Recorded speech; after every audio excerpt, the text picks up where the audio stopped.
और बड़ी खबर जम्मू कश्मीर के पहलगाम से सामने आ रही है, जहां पर हमले के मामले में एनआईए आज पेश करेगी चार्जशीट। तो दोपहर 2 बजे चार्जशीट पेश करेगी एनआईए। एजेंसी ने 232 दिनों में अपनी जांच पूरी की है। जराये के हवाले से खबर है, पहली गिरफ्तारी के 176वें दिन चार्जशीट दाखिल हुई। तो पहलगाम दहशतगर्दाना हमले को लेकर मामले में आज एनआईए अपनी चार्जशीट दाखिल करेगी। दहशतगर्दाना हमले में 26 टूरिस्ट की मौत हुई थी। जम्मू कश्मीर के पहलगाम में इसी साल बीते 22 अप्रैल को हुए आतंकी हमले ने पूरे मुल्क को हिलाकर रख दिया था। इस हमले में 26 लोगों की मौत हो गई थी, जिनमें ज्यादातर टूरिस्ट थे। ऐसे में अब इस हमले को लेकर आज एनआईए चार्जशीट दाखिल करेगी। गौरतलब हो कि पहलगाम हमले के जवाब में भारत ने 6-7 मई की दरमियानी रात को भारतीय फौज ने ऑपरेशन सिंदूर के तहत पाकिस्तान में दहशतगर्द ठिकानों पर सटीक हमले किए थे।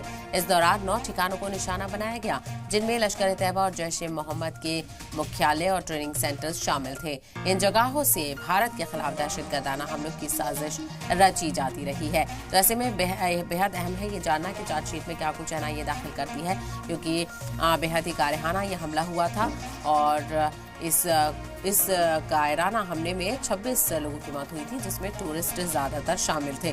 तो वो अफसोसनाक मंजर, वो अफसोसनाक वाकया हम सभी ने देखा था। तो पहलगाम हमले के मामले में एनआईए आज अपनी जो चार्जशीट है वो पेश करने वाली है। दोपहर 2 बजे चार्जशीट पेश करेगी एनआईए। एजेंसी ने 232 दिनों में अपनी जांच पूरी की है और पहली गिरफ्तारी के 176वें दिन चार्जशीट दाखिल होगी। ऐसे में देखना बेहद अहम होगा कि क्या कुछ इस चार्जशीट में दाखिल किया जाता है। तो एनआईए इस मामले की जांच कर रही थी।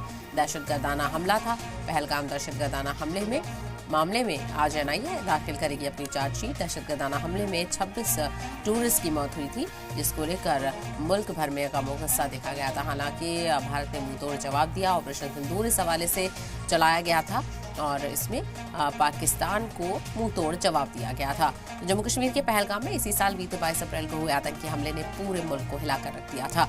इस हमले में 26 लोगों की मौत हो गई थी, जिनमें ज्यादातर टूरिस्ट शामिल थे। ऐसे में इस हमले को लेकर आज एनआईए चार्जशीट दाखिल करने वाली है। देखना बेहद अहम होगा कि इस चार्जशीट में क्या कुछ जानकारियां फराहम की जाती हैं और उसके बाद आगे क्या कुछ कार्रवाई की जाती है। इसी को लेकर और ज्यादा जानकारी हासिल करते हैं हमारे नुमाइंदे रवि शर्मा इस वक्त हमारे साथ जम्मू से जुड़ गए हैं।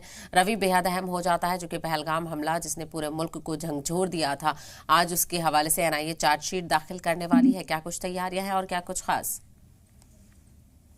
बिल्कुल साहब, आपको बता दूं कि 22 अप्रैल को जो बाइसरन वैली पहलगाम में एक आतंकी हमला हुआ था, उसको लेकर जांच जो एनआईए है उसे सौंपी गई थी और उसकी आज चार्जशीट जो है वो एनआईए के द्वारा पेश की जाएगी। जो सूत्र हमें बता रहे हैं, सूत्रों के आधार पर जो जानकारी हमें मिल पाई है उसके बाद आपको बता दें कि जो एनआईए है वो आज जो चार्जशीट है वो पेश करेगी और 232 दिन जो है उसमें अपनी जांच जो है वो पूरी की है। और उसके बाद ये जो 232 दिन बीत गए हैं पहलगाम हमले को, जिसके बाद एनआईए जो है वो चार्जशीट पेश कर रही है, क्योंकि जो यूएपीए कानून है उसके तहत 180 दिन जो है उससे पहले ये चार्जशीट फाइल की जाती है। तो आज 176वां दिन है जब ये चार्जशीट जो है वो फाइल होगी और जम्मू की जो एनआईए कोर्ट है वहां पर ये चार्जशीट फाइल होगी और एनआईए के जो एसएसपी रैंक के अधिकारी हैं वो यहाँ पर खुद मौजूद रहेंगे। और जो जानकारी हमें मिल पा रही है उसके मुताबिक दोपहर 2 बजे के करीब जो है ये चार्जशीट एनआईए जो है वो फाइल करेगी, क्योंकि ये बाइसरन में ऐसा जो आतंकी हमला था जिसने पूरे हिंदुस्तान को झकझोर कर रख दिया था, जिसमें 26 टूरिस्ट जो हैं उनकी मौत हुई थी। और उसके बाद ये मामला जो है वो गृह मंत्रालय के द्वारा एनआईए को सौंपा गया था ये केस, और उसके बाद एनआईए ने गहन जांच जो है वो यहाँ पर की है और कई टूरिस्ट, दुकानदार, घोड़े वाले, फोटोग्राफर, उनसे पूछताछ करने के बाद एक पूरी जांच जो है वो की एनआईए ने, जिसके बाद एक चार्जशीट जो है वो तैयार की है। और अपने समय सीमा से 4 दिन पहले 180 दिन की समय सीमा इस यूएपीए कानून के तहत रहती है, लेकिन उससे पहले 176वें दिन आज ये चार्जशीट जो है वो पेश की जा रही है।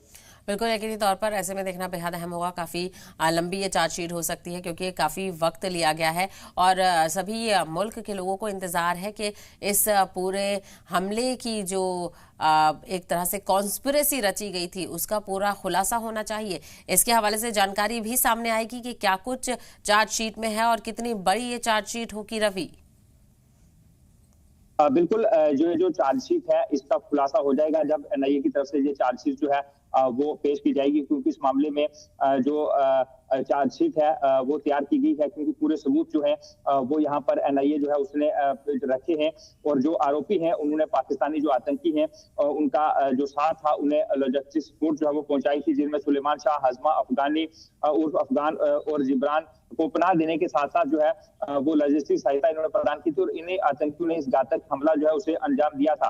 और 2 लोग जो है वो यहाँ पर एनआईए ने जो है वो स्थानीय लोग थे उन्हें गिरफ्तार किया था, जिनमें बशीर अहमद जोथर और परवेज अहमद जोथर जो है वो शामिल थे। और जो पर्यटक हैं उन्हें जब आतंकियों ने मारा तो उससे पहले इन्होंने उन्हें जो सपोर्ट है वो पहुंचाई थी। और एनआईए की बात करें तो आप समझ सकते हैं कि लगभग 1000 के अधिक लोगों से पूछताछ जो है वो की है एनआईए ने, जिनमें पर्यटक हैं, घोड़ा खच्चर मालिक जो है ये तमाम लोग थे, फोटोग्राफर हैं इनमें, और कई जो विशेष प्रतिष्ठान वहां पर हैं उनके जो कर्मचारी हैं वो भी शामिल थे। और उनसे जो पूछताछ हुई है तो उसके बेस पर एक जो डाटा पूरा जो है वो तैयार किया गया है और उसी आधार पर आज देखना होगा कि किन किन के नाम और यहाँ पर जो है वो आते हैं, क्योंकि फोरेंसिक रिपोर्ट जो है वो एनआईए वहां पर रवि बिल्कुल ये देखना बेहद अहम होगा कि किस तरह से जो पूरा एक नेक्सस है, क्योंकि उसके बाद से भी दहशतगर्दी के खात्मे को लेकर लगातार सिक्योरिटी फोर्सेस कार्रवाई करती रही। एनआईए ने अलग अलग जगहों पर छापेमारी की, तो यहाँ पर चार्जशीट में कई खुलासे भी हो सकते हैं अहम। बिल्कुल बिल्कुल, कई अहम खुलासे जो है वो चार्जशीट में हो सकते हैं, क्योंकि एनआईए ने जब अपनी जांच पूरी की है कि पूरा देश जानना चाहता है कि आखिर कौन लोग थे जिन्होंने आतंकियों को मदद पहुंचाई, और आतंकियों के नाम तो पहले ही जारी कर दिए गए हैं और जो देश के अंदर जो है वो ऐसे लोग बैठे हुए हैं जिन्होंने इस तरह का काम किया, जो आतंकी है उनका साथ दिया, जिसमें 26 के करीब जो पर्यटक हैं उनकी मौत हुई। तो पूरा देश जानना चाहता है और एनआईए जो है वो जांच करने के बाद सबूत लेकर कोर्ट में पहुंचेगी ताकि उन्हें सख्त से सख्त सजा मिल पाए जो इसके दोषी हैं, जिन्होंने सपोर्ट जो है आतंकियों को प्रदान की थी। तो इसको लेकर पहले खुलासे नहीं किए जाते हैं क्योंकि उससे एनआईए की जांच जो है वो प्रभावित होती है। तो आज जब कोर्ट में चार्जशीट दायर की जाएगी, वहां पर सबूत पेश किए जाएंगे, तो उसके बाद जो है वो सारी चीजें सामने आएंगी सहबा। लेकिन अभी हमें लगभग 2 बजे तक का जो हमारे सूत्र हमें बता रहे हैं कि इंतजार करना पड़ेगा, क्योंकि 2 बजे के करीब जम्मू में जो एनआईए कोर्ट है वहां पर ये चार्जशीट जो है वो दायर की जाएगी। और इस दौरान जो एनआईए के एक एसएसपी रैंक के अधिकारी हैं वो यहाँ पर खुद मौजूद रहेंगे जब ये चार्जशीट जो है वो फाइल होगी। तो हमें तब तक का इंतजार करना पड़ेगा कि आखिर चार्जशीट में क्या क्या चीजें जो है वो वहां पर पेश की जाती हैं, क्योंकि सबूतों के आधार पर कई इलेक्ट्रॉनिक डिवाइसेस हैं, फोरेंसिक रिपोर्ट्स हैं और कई और दूसरे सबूत जो है वो एनआईए वहां पर पेश करेगी। तो क्या सबूत है, क्या क्या आया है वहां पर, किन किन का नाम है। बिल्कुल बिल्कुल, ऐसे में 2 बजे तक का इंतजार है। बहुत शुक्रिया आपका इस हवाले से जानकारी देने के लिए।